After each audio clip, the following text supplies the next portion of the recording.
The forge smelled of sulfur and hot oil.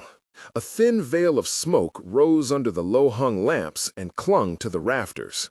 Sparks flew like impatient fireflies when a hammer met a cooling crankcase. And beneath the rhythm of metal on metal, there was another sound, a steady human pulse made of boots, breath, and the rasp of shop towels. Frederick Brackett kept his palm against a glowing section of cast steel and listened as if the metal might answer. It did, not in words, but in the subtleties of heat, the tremor under his hand that meant a grain had shifted. An alloy had begun to teach them the limits of itself. Tonight, the engine would not behave. If you find this story worth your time, stay with it to the end. Subscribe and like to follow more accounts of the overlooked craftsmen whose work shaped history. They called the new assembly line the Panther before anyone agreed on a reason for the name. Some said it was the way the conveyors crouched low and quick, a black-painted belt that moved parts with a predatory speed.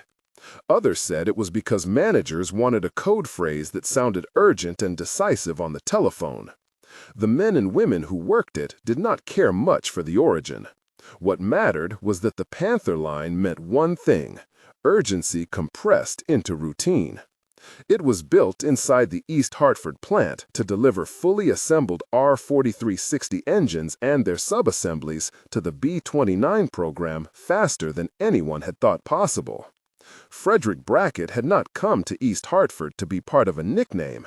He had come because metal told him truths he could not ignore. As chief metallurgist, his life was a long conversation with alloys and failures, a patient interrogation of what steel and aluminum would yield under heat and stress. He moved through the plant as if parts were old students returning from a lesson. Machines faltered, men and women learned. Brackett's calm, gravel-voiced explanations in the testing cell could stop a room. "It's not the casting," he would say, fingers folded as if holding a delicate truth. "It's the cooling pattern." The problem that winter was not theoretical. The R4360, the Wasp Major, was a promise of power. A 28-cylinder radial engine whose total horsepower would, on good days, push aircraft heavier and farther than past designs. It represented an engineering leap. Complex superchargers, elaborate cooling passages, crankshafts that carried the torque of a small freight train. But for every promise, there was a test result with teeth. Engines cracked under thermal shock. Oil films failed at the seams of lubrication flanges. Valves burned. The test cell was a cathedral of gauges and scorched concrete where such failures were mourned and annotated. At 3 in the morning, the test would begin. The line fed parts like a ritual. Connecting rods, magnetos, and supercharger housings moved along trolleys and were bolted by hands that had acquired an almost surgical steadiness. Samuel Ortiz, 23 and home from his second enlistment leave, had palms calloused in different patterns from those of the older men, a signature of youth on the rivet guns, and a propensity to laugh at small absurdities. He carried a small photograph in his wallet, his younger sister in a school uniform, a soundless reminder of why speed mattered. Ortiz's machine would be one of the last to touch a crankshaft before it went to a bench where Brackett would measure and test. The Panther line's design was deceptively simple. Shorten path lengths between stations, centralize torque checking jigs, and introduce a cadre of specialists at the critical joins where earlier failures clustered. To do so required rearranging foundry schedules, reassigning men from long-established bays, and convincing a nervous supply chain that more forgings of a particular grade of steel were essential. Managers called the choices bold. The machinists called them necessary. On paper, the gains were incremental. On the floor, they were life or death for schedules measured in sorties. Failure authored the early lessons. In one test run, a newly balanced crankshaft failed after 96 minutes. The gauge scrolls showed what the men had felt: a premonition in vibration, a spike in cylinder head temperature, a sudden loss of oil pressure. The compressor supercharger had suffered from a subtle misalignment. one the initial balancing regimen had not revealed. Brackett gathered the team in the dim light behind the test stand and listened while the younger engineers described the runs as if speaking of weather. Then he asked the question he always asked: where did we assume uniformity and find difference? The answer lay deeper than machining tolerances. Metallurgically, the castings bore cold shuts, regions where metal flows did not fuse fully, microscopic seams that became fault lines under cyclic heat. Brackett ordered new inspections of pore temperatures and gating systems. They added peening to certain stamped parts to relieve residual stress. Harsh words flew when a supplier could not match alloy specifications, but the plant had no choice. The Army demanded reliability, and the Pacific Theater was already a calculus of range and time. An engine that could not run for hours without deterioration meant bombers would be light on payload, or worse, fail in flight. Women from nearby towns filled assembly benches with a quiet, relentless competence. Their rivet guns hummed and chimed like a chorus, a human metronome to push assembly lines forward. Riveters like Helen Carver, who had been a shop teacher before the war, kept meticulous marks on blueprints with a fountain pen. "If you want a plane that will fly home, you must respect the drawing," she told Samuel, tapping the paper. Their fingers moved through sequences that were choreography: a bolt in a hole, a washer under a nut, torque applied in a near-poetic sequence. It was background work, but it was decisive. Over weeks, the Panther line began to do what it was named for: accelerate. Bottlenecks shifted. Hotspots in the test cell, those stations that had been chronically troubled, received bespoke jigs and a dedicated subsection of machinists who rotated between benchwork and observation. Harold Wentworth, who in quieter times had been a professor of thermodynamics, devised an additive cooling fan ring that tightened airflow around the cylinder heads. It was not glamorous, but it changed a temperature curve in a way that reduced cycles to failure. The small fan ring fit like a collar. In tests, it shaved degrees off head temperature during critical idle-to-power transitions. When the first Panther processed engine completed a 3-hour endurance run without any significant parameter excursion, the plant did not burst into celebration. That would have been wrong in a place that had learned to treat triumph as provisional. Instead, they checked notes, compared scrolls, and recorded the run with methodical absence of drama. Later, in the lunchroom, Samuel whispered, "We did it," and Helen wrapped both hands around her thermos with the kind of fierceness that comes when triumph is finally allowed to be seen. The B-29 Superfortress waited like a promise on the flight line. Boeing Field in Seattle had become a theater of precise choreography: ferry flights, instrument checks, and a constant negotiation with weather. On September 21, 1944, a test flight would take the spotlight for which so many in East Hartford had labored. Pilots strapped into the newly powered bomber felt the weight of expectations in the vibration of the cockpit, the soft creak of leather when ground stops released, the smell of warmed sheet metal. Lieutenant Jack Simmons, who would later describe the flight in clipped, practical notes, remembered the engine's sound as a measured roar that suggested the machine had taken on a private confidence. When the R-4360s showed sustained performance in flight, durations, horsepower ranges, and cooling stability matching the tests within tolerances, the payoff was operational. B-29s could carry heavier payloads and fly longer routes with greater altitude options, changing the strategic map. The assembly line had not merely met a schedule, it had recalibrated the assumptions of production capability. Word traveled fast. The Panther line had cut assembly time by margins that were once considered optimistic. The plant's weekly production figures recorded an increase. The men and women who tightened bolts and polished housings watched shipments leave with an odd mixture of pride and anxiety.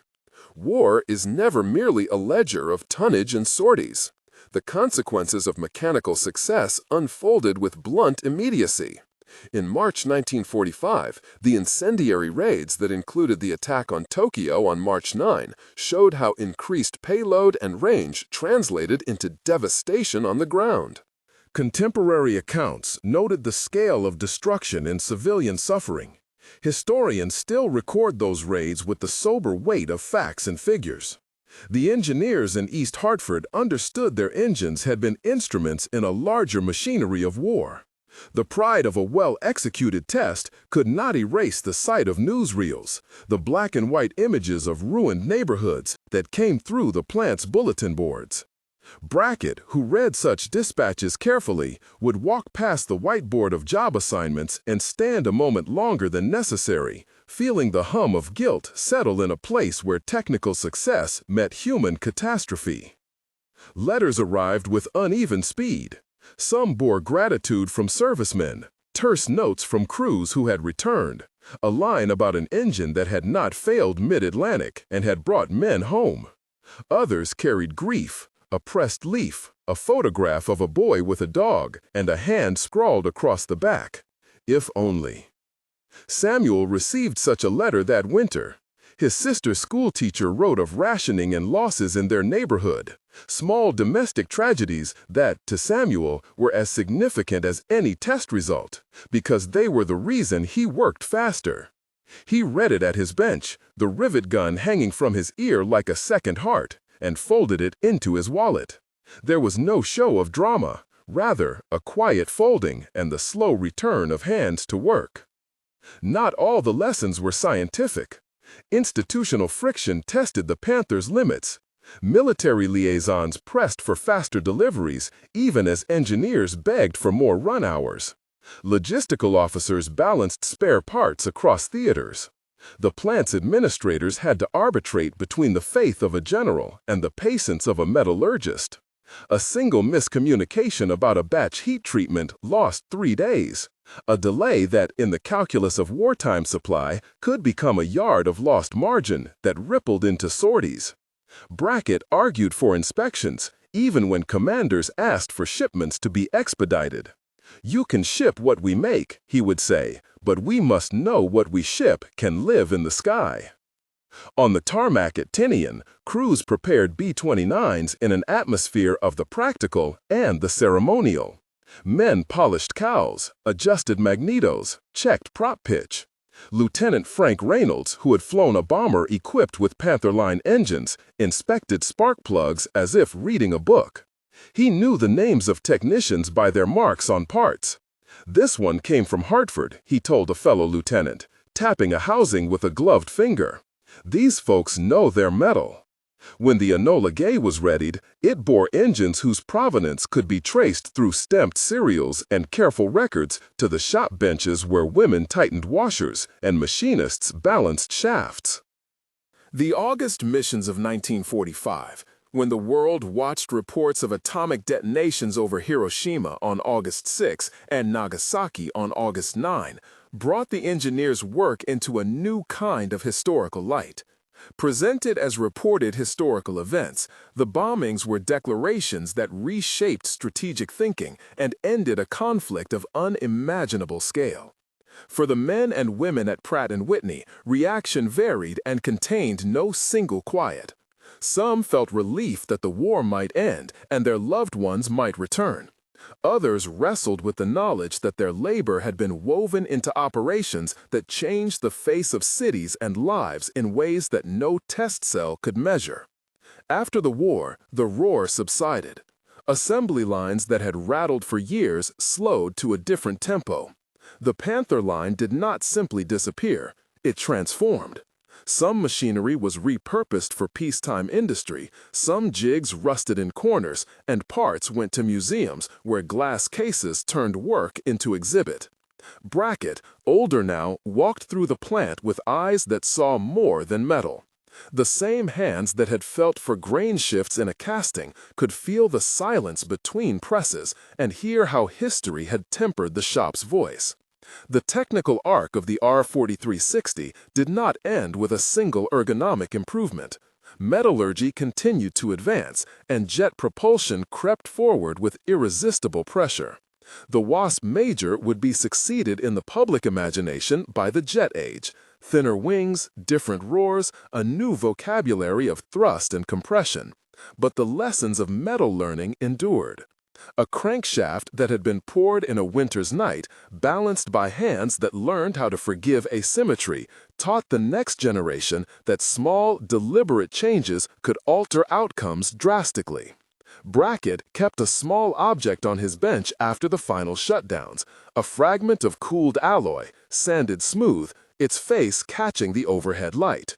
He would press his thumb to it as he had once pressed his palm to a hot casting, listening for a message. Perhaps it was vanity. Perhaps it was a human habit of trying to make the anonymous object intimate. He liked to think the metal had learned something from their hands. The notion was not mystical so much as empirical, an acknowledgement that labor and test and failure had shaped the material world. The epilogue was not a tidy reconciliation. Men and women returned to earlier jobs or sought apprenticeships in a peacetime economy that made different demands. Some names, like Samuel Ortiz's, stayed in company roles. Others were lost to the churn of post-war life. The plant eventually put a plaque near the main gate, a simple commemoration of labor, careful to avoid grandiose claims. Visitors read the inscription and moved on, but some stopped, hands trailing the bronze as if feeling the residual pulse of industry. In the quiet rooms of aviation museums, a polished R-4360 sits behind glass with placards describing horsepower ranges and run durations. Museum goers read the numbers and take photographs, then step away to the next exhibit. Few leave with a full account of the people who bent over shafts at 3 in the morning, who argued over gating systems, who signed off on a test scroll with hands stained in oil. The Panther line, ambitious and urgent, stitched together metal and habit, and the world was altered by the collision of those elements. There is no single moral to this story. The assembly line moved parts, and those parts propelled machines that reshaped the map of war. The technical triumph of the R-4360, the ingenuity of cooling collars and balancing techniques, and the operational payoff in the B-29s belong in the same sentence as the images of flattened neighborhoods and the letters that told of loss. Brackett and the chorus of machinists and riveters understood this imperfect grammar. To build is also to be responsible for what is built. Where triumph and consequence meet, the heartbeat motif returns. In the test cell, it was literal. Vibration traces on paper, frequencies that rose and fell like a living tempo. In the aftermath, it was metaphorical. The quiet that followed a plant shutdown, the slow beat of an engine preserved behind glass. To visit East Hartford decades after the war is to discover an absence full of echoes. The smell of oil is faint now, the sparks are only in photographs. But under the silence, there remains a memory of what hands once did to make machines that altered human destiny. Machines do not carry intention. People do. The Panther line accelerated production faster than expected because men and women found ways to metal learn. They reduced permutations of error to manageable lists and turned improvisations into standards. They accepted the strange intimacy of their task, knowing that skill and ingenuity could ease one burden and deepen another. When future engineers write about the R-4360, they will quote horsepower and run hours in flight logs. They should also, if they care for completeness, read the stacks of memo slips from shops like East Hartford, letters folded into wallets, and the ledger pages that track both production and the small domestic losses that numbered as much to the workers as any technical datum. Where the story goes next is a matter of record and human recollection. The slow fade into the jet age, the archives that collect test logs, and the families who remember their fathers and mothers by the calluses on their hands. But in the press of now, in the warmth of a museum lobby, in the quiet of a former foundry at dusk, the Panther line's faster-than-expected achievement offers an uneasy lesson. Ingenuity can outrun expectation. Consequences follow close behind. To honor both is to hold a complicated memory with steadied hands and clear eyes. Samuel Ortiz lingered by the plaque until the light slanted and the ink on the letters of the dedication softened. He did not come to read what everyone else read, The polished brass line, the dates, the neutral phrase that called the plant a site of extraordinary manufacturing. He came for the margin, for the small indentation at the plaque's edge where a worker decades before had once pressed a thumb and left a faint, imperfect mark in the bronze before it was lacquered. He ran his own thumb along that trace, matching the ridge with muscle memory that belonged not to the present hand, but to the hands that had been his for so long. He had kept one object from the plant, a short length of round bar, its surface pitted and burnished where it had been filed down in a late-night improvisation on the Panther line. He had wrapped it in a rag and buried it in a drawer beside his ledger of overtime slips. When the drawer stuck, he would pull out the bar and feel the cool of it, and remember a day when the plant's hum had been a form of prayer, and the sweat on his brow a covenant he had signed without thinking of the cost. His post-war years were a series of small resistances and patient adjustments. The company that had once been a furnace of purpose turned to peacetime products, trimming staffs, retraining, leasing out bays to contractors who made equipment for agriculture and for emerging consumer markets. Samuel took a job at a tooling shop that produced farm implements. The drawings were smaller, the tolerances less heroic, and sometimes he felt as if he were translating a language he had once known fluently into a dialect that removed the sharp edges. There was dignity in the work.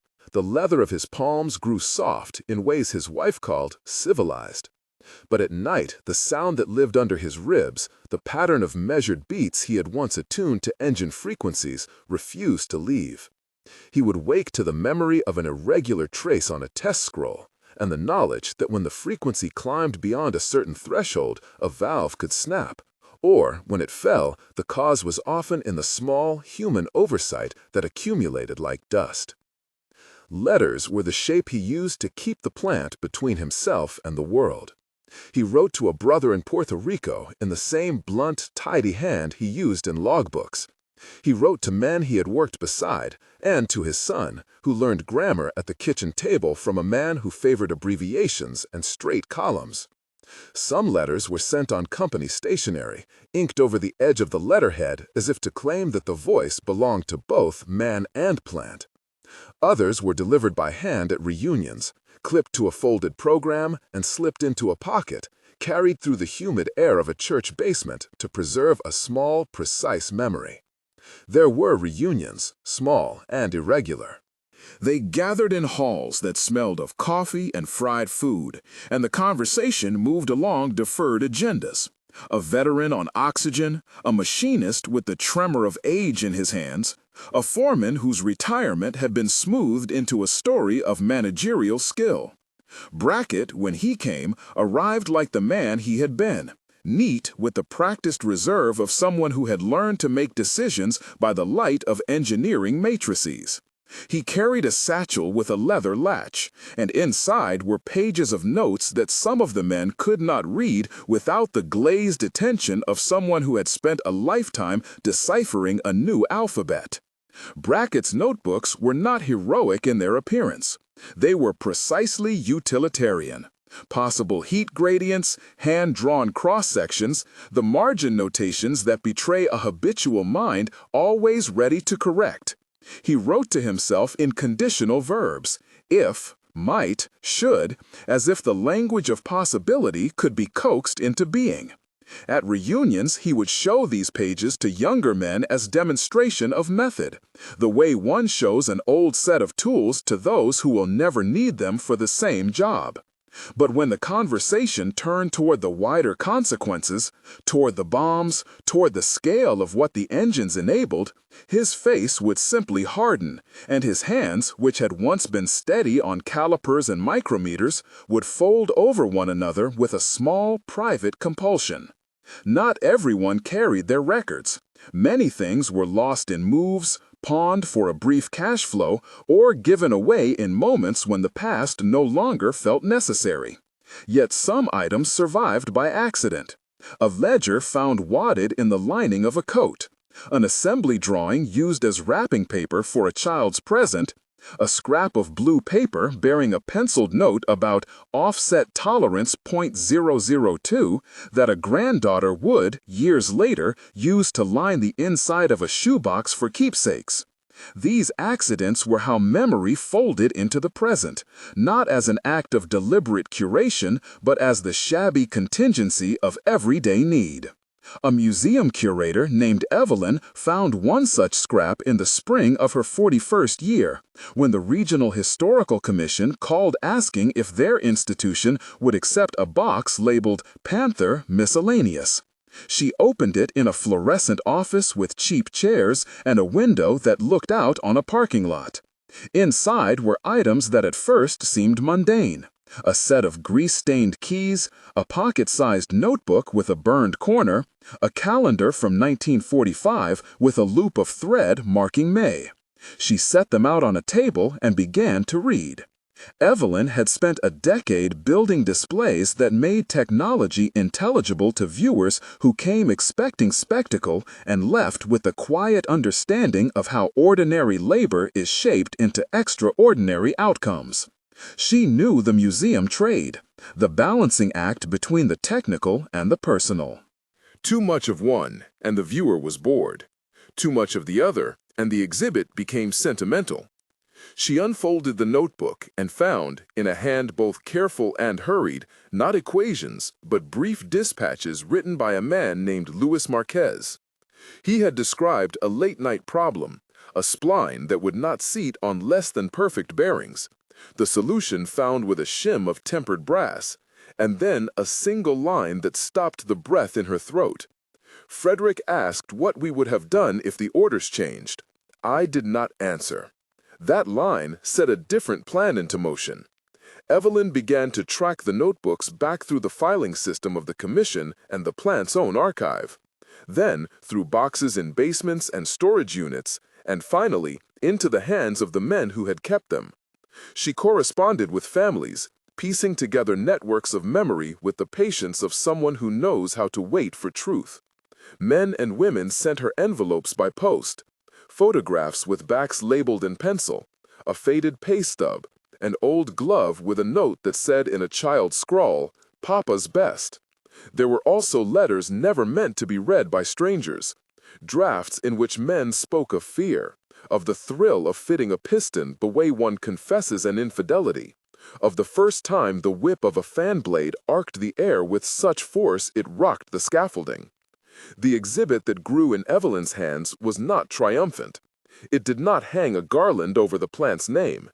Instead, hands of the line curated the interplay of craft and consequence, the caliper beside a letter that told of grief, a test scroll mounted next to a memoir excerpt that described a child's funeral. She worked to give each object its due, to refuse the flattening that museum displays can impose. The R4360 sat behind glass as before, but in front of it was arranged a low, unassuming case where a visitor could kneel and peer at the human detritus of the engine's creation. A spring, a note, an envelope with drops of oil dark as dried fruit. When the exhibit opened, the crowd was varied. There were men who wore hats like a map of previous weather, and there were schoolchildren who shuffled with the impatient boredom of the young. There were engineers in suits who wanted to read the technical framings, and mothers who read the letters out loud in parts because to do so softened anger into grief. One afternoon, a man in the back, older than most, stood for a long time with his hand on the glass where the bar of roundstock lay. He had once taught teenagers in a vocational program, and now spoke quietly to his neighbor about the rhythm of a lathe. His voice carried. Those nearby turned. It was Samuel Ortiz. He had come because the notebook that Evelyn had reproduced, a page with Louis Marquez's line, was in the display. Evelyn watched him. She had prepared her remarks for the opening, practiced the right mixture of authority and tenderness. But what she had not anticipated was the way the room would shift when one of its objects returned to life through the presence of a worker. Samuel did not speak for long. He only said, "There is no way to be the same after you understand what you did. And that sentence was not a capitulation, nor a justification. It was the voice of experience, of someone who had done what needed doing, then been obliged to carry the knowledge of its outcomes. That single utterance made the lines of the exhibit sharp. Some people nodded in quiet consignment, others shifted with discomfort. A woman in the front turned to her companion and said, "He means the people, not the engines," as if translating to ensure the moral did not get lost. The crowd's reaction was private and various. An apology whispered between strangers, a child's hand squeezing an adult's sleeve as if for permission to feel, an engineer with a checklist making notes in the margin of his mental ledger. Evelyn had hoped to catalog the technical ingenuity, the cooling collars that had prevented detonation in sustained runs, the dynamic balancing that had reduced harmonic cancellation, but she had also invited the human papers precisely to resist the sterile telling. She wanted visitors to leave with a question that had no quick answer. When human skill propels a thing into being, where does responsibility rest? Does it lie with the man at the lathe, with the engineer who designed, with the commander who ordered, with the archivist who preserves, or is it diffuse, a network of duty and desire that refuses to be parceled? The question did not yield one answer. It yielded many small ones, spoken in kitchens, in memorial letters, and in the quiet mouths of bereaved families. For some, responsibility was a burden to be borne in silence. For others, an urgency to tell so that the memory would not be trivialized. Brackett, when he came to the exhibit one wet afternoon, lingered at the edge of the case that held his own notes. He had avoided public speaking his whole life, but in Evelyn's presence he allowed himself to be recorded. He said haltingly, "We were measured by output, by failure rates. We were always trying to fit the impossible into the time given. That is the truth of it." He did not seek absolution. He offered a fact.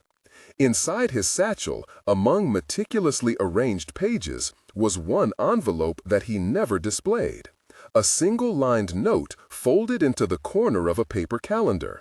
He had considered leaving it to the archive, but the idea of his private mark becoming public made him uneasy. The note read simply, "For the ledger of conscience." He had written it the week they reduced an inspection step to gain a day of throughput, and had watched as a chain of small decisions birthed an error that no one could have confidently anticipated. He had never made it public, but in private he had turned the phrase over like a stone, feeling its even facets.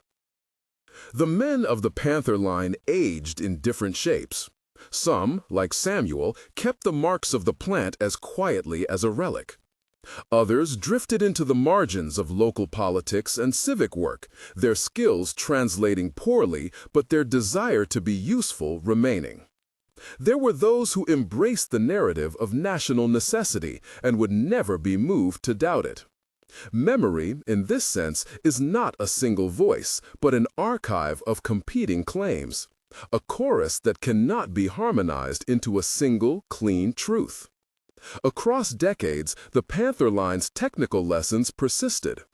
Engineers in civilian industries adapted balancing techniques and materials science born in the urgency of war to peacetime machines that served agriculture, power generation, and medicine. The same calculation that had once permitted higher sustained runs in an R4360 was reoriented to lengthen the life of a hospital pump. In this redistribution of ingenuity, one could see both redemption and erasure. Knowledge offered life in forms its originators had not imagined. But the original human narrative, the names, the lunches eaten at benches of welding sparks, the small betrayals of time-saving measures, risked being smoothed away in favor of an abstracted history of progress. A nephew of Samuel's, a man named Carlos who had grown up hearing fragments of the plant's stories but had chosen a different life, became an aeronautical technician in the 1970s. He read manuals that were modern, with charts and revision numbers. but they sometimes contained a marginal note in pencil from a time he could not remember owning. He found in the margin, in his father's neat hand, a simple half-sentence: "Check for microcracks near spline." That note saved him once when a test rig exhibited an odd thermal drift and a hairline fracture pursued the spline. They swapped a part, and with it, a small economy of risk. Carlos carried the habit forward, the small, unromantic attention to tolerances that keeps machines from becoming lethal. Not all inheritance was practical. Samuel's son, Daniel, struggled with the interior ledger of what his father had done.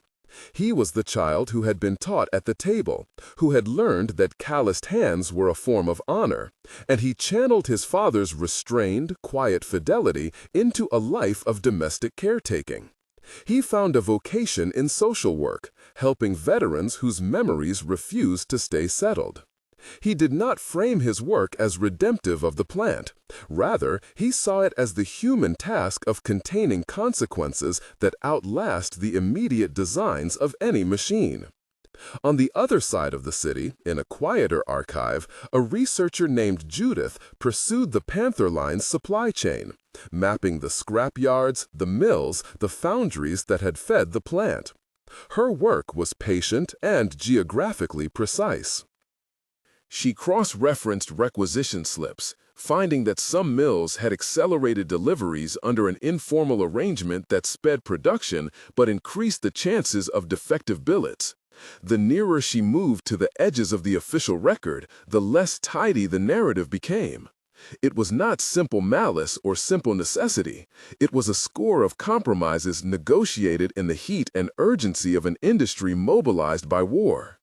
Judith's research culminated in an article that tried not to moralize but to make legible the architecture of decision. She wanted to show how the human culture of a shop, its jokes, its rhythms of praise and reprimand, shapes the steel as surely as a press does. She included a passage from a foreman's slip: "If we can make 5 acceptable, we can ship 10, and paired it with a worker's letter: "I sleep badly when tests fail at night." Her aim was not condemnation, but clarity, to render visible the mechanism by which ingenuity and neglect coexist. In the city council meeting that followed the exhibit's opening, debates about commemoration took place in a language of civic pride and economic legacy. Proposals were made to rename streets and include the plant in an industrial heritage trail. Some survivors opposed the grand gestures, fearing that a plaque and a ribbon would suffocate the messy truth. Others argued that public memory needs landmarks to anchor it. The conversation produced a compromise: a small walking tour, a map that would acknowledge the plant's role without glossing the costs. In the end, it was the men and women themselves who mattered more than any institutional christening. They shaped what memory was by choosing whether to speak and to whom. There was one voice that remained mostly quiet, the voice of the absent, the dead. Letters written during the war were often blunt in their tenderness.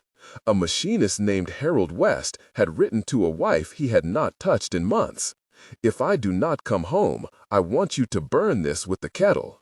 His letter, returned in an envelope stained with tears and oil, was kept folded in a Bible his widow would not open. Such instructions reveal how small acts of possession are a desperate attempt to contain the meaning of a life. The practice of preservation in households, a shoe, a note, a photograph with dates scratched in pencil, is as much about refusing to allow the absent to be reduced to statistics as it is about grieving. Years later, at a small ceremony in the museum's annex, Evelyn arranged for a reading of letters. Men and women of different ages read aloud fragments: a schedule scrawled on the back of a pay stub, an apology for a brief absence, a child's drawing with a caption, "Plain for Papa." The act of reading made the past a present thing in the room. People wept in quiet places. Some laughed at an anecdote about a prank pulled in a machine bay. The letters did not settle the question of responsibility. They complicated it. They made clear that the things men and women did with their hands were not reducible to a single moral vector. The Panther line story did not end with the museum. Machines moved forward, and with them the ethos of work changed. New materials, computational methods, and organizational forms took hold. Yet in engineering schools, in the quiet corners of specialty conferences, a few old men taught the same lessons in person. How an empirical method could be both a tool of creation and a seduction. They told the story of a line that had bent the world, not without consequences, and insisted that prudence be a part of the curriculum. One such man, now a visiting lecturer, would always carry a small length of the round bar, the one Samuel had kept, and pass it among students with the simple injunction, "Feel it. Let your hands speak to what your calculations mean." There were moments when the past demanded a reckoning that could be measured by statute or by community. Families petitioned for burial markers, for records of casualty to be declassified, for lists to be corrected where names had been omitted. Those legal and administrative processes were slow and precise, the same qualities that had made the plant efficient. They offered something that personal memory could not always provide: a formal acknowledgement from institutions that the lives attached to machines matter. Yet institution and heart never entirely overlapped. The ledger of an archive and the memory of a son are different books. It was in the lee of those differences that the image of the test cell persisted as a metaphor. The scrolls with their vibrations, the tapes with their rises and falls, and the men who knew how to read them, all these were more than technical records. They were a language for saying, "This was done. Here are the traces." To stand before a test scroll is to witness a history of both physical parameters and human choices. A spike on the trace might correspond to an engineering breakthrough. It might correspond to a moment when someone chose to omit a check to save time. The scroll is impartial. It bears witness without judgment, but it becomes charged when a human story is attached. That attachment occurred in small, private ways. An apprentice who had learned to read the traces like music would later teach a child to play scales. A machinist's grandson would start an online forum for restorers who loved the hum of radial engines, contributing photographs and practical tips. The conversations that took place across generations and media were not always about morality. Often they were about the love of complex machines, about the pleasure of a precisely fit part. Love complicates judgment. It softens the line between responsibility and affection in ways hard to summarize. As the sun slid behind the industrial horizon and the city's new towers drew their own lines of light, Samuel sat at his kitchen table with one of the plant's memos in front of him. It was a short note, issued by a supervisor in the thick of the line's run. Reduce inspection on finishing to expedite throughput. He traced the typed letters with his finger, feeling how impersonal directives could be when translated into actions by men and women who thought they were doing what they had to. He folded the memo and slid it into the ledger at the margin where he had once kept wage slips. There are private rituals for keeping memory that all the public monuments cannot replace. Some consequences, however, required public remembering. Neighborhood meetings were held to discuss the plant's environmental legacy. Studies were commissioned to examine land usage and residue. These conversations, often technical and tedious, also carried human stories. A family who lived near the foundry who had lost a son to a respiratory illness. An elder who remembered snow that smelled faintly of oil. The industrial past's liability was both material and moral. Sludge in a ditch, yes, and also the lost afternoons when fathers worked late because the line demanded it. How to account for both without diminishing either? The answer was not singular. People and institutions continued to seek ways to hold both. A plaque with careful wording. A memorial bench with matrix calculations etched into its face. An oral history project that recorded men's voices and stored them in a local archive.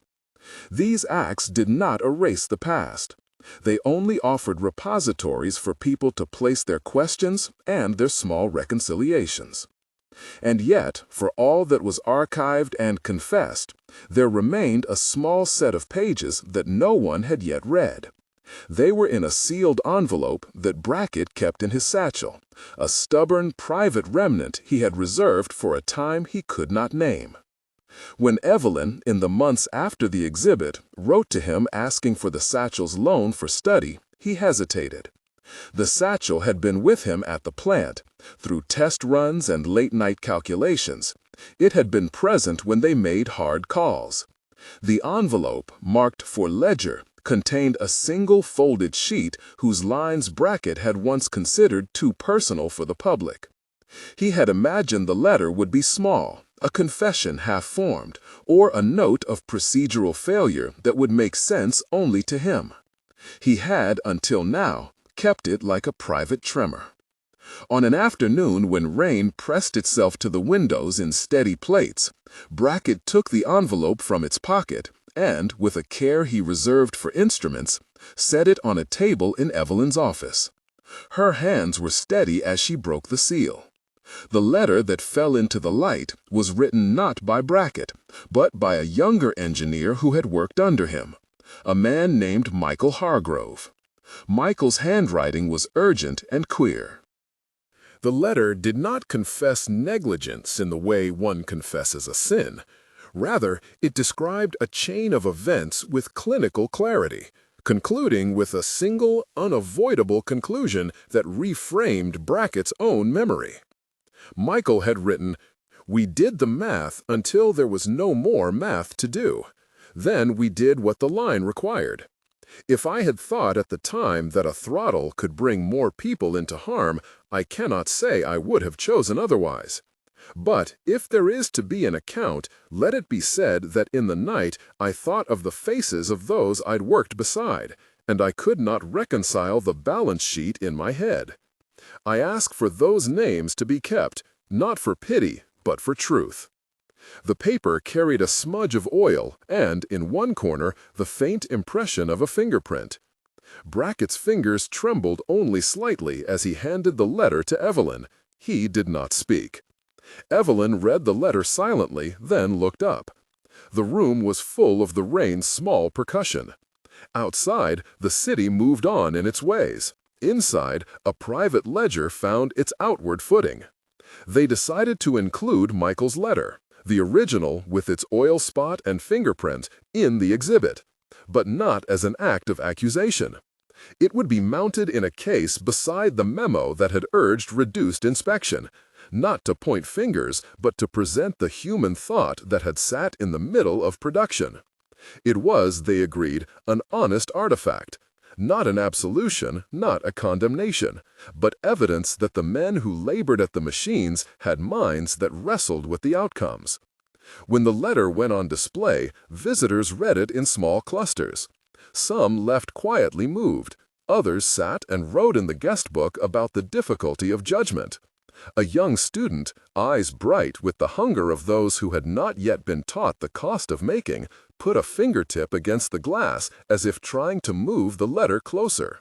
He later became an engineer and, years on, would tell his own apprentices to bring both their head and their hands to the work, a lesson he had learned from a cracked ledger and a museum display.